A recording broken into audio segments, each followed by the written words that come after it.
Some people say it is a cult classic, some even say that it is like a fever dream.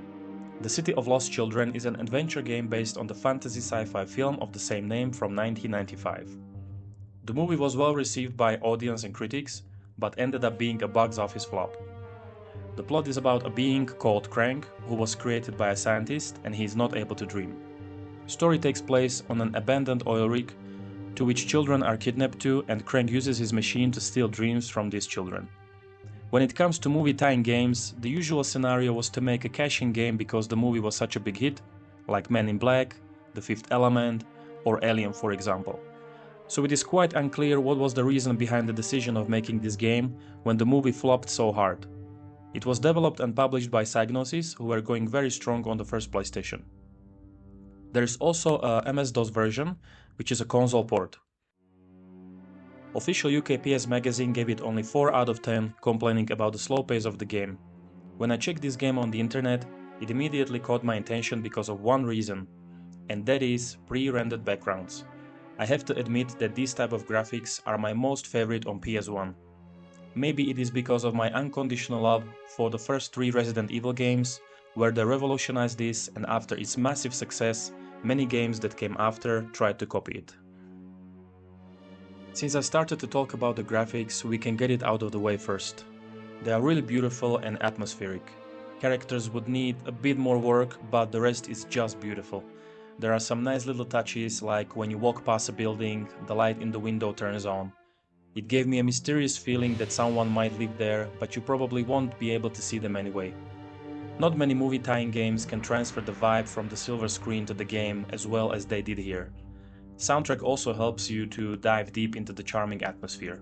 Unfortunately, that is where all the game's positive aspects end.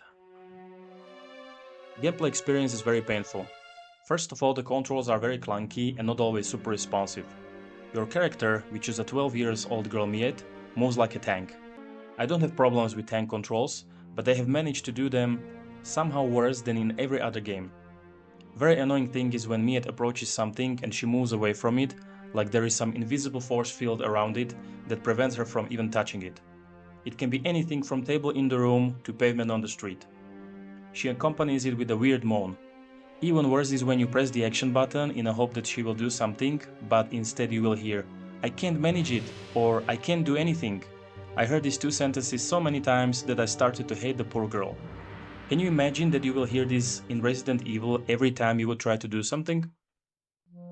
I think I can manage it.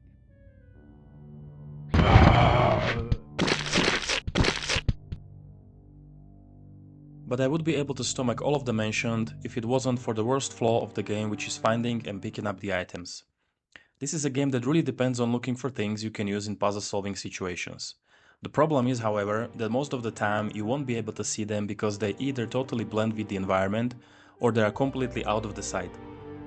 The item can pop up in the corner of the screen, rotating in the white square, but you have to stand very precisely for this to appear. For me, this was a game-breaking element because so many times I had no idea what to do, simply because I couldn't find anything. Puzzle solving is not much better either. It was a nightmare to solve some situations, again because of how cryptic and unclear everything was. When these kind of mechanics are done so poorly, there is a very little chance that you will enjoy the game. What's more is that the game is incredibly short. I saw some video where people could finish it under an hour. Of course, when you play it for the first time and you don't know what to do, it can take you much longer. But that is mainly because of those broken mechanics that I mentioned before and a slow pace of the game. Overall, I will give the game 3 out of 10. It is such a shame that they have created a beautiful environment, but with a very tedious gameplay. This could have been a typical hidden gem on PS1, but unfortunately it's not the case. The cover art of this game looks very eerie, with Miet trying to run away in the background, while you have this guy's scary face with the machine device on his eye in front. Let me know down in the comments what do you think about this game, if you have ever played it, or if you have some memories connected to it. At the time of the review, you can purchase this game on eBay for about $50–60, but it can even go up to $1,000 for the sealed versions. I also created a game tier list and I will be showing the rankings after my each review. I hope you enjoyed the video. If yes, you can give a like, hit the subscribe button, and ring the bell to receive PS1 reviews every week. That is all for today from me. Thank you all so much for watching. And remember, do not underestimate the power of PlayStation.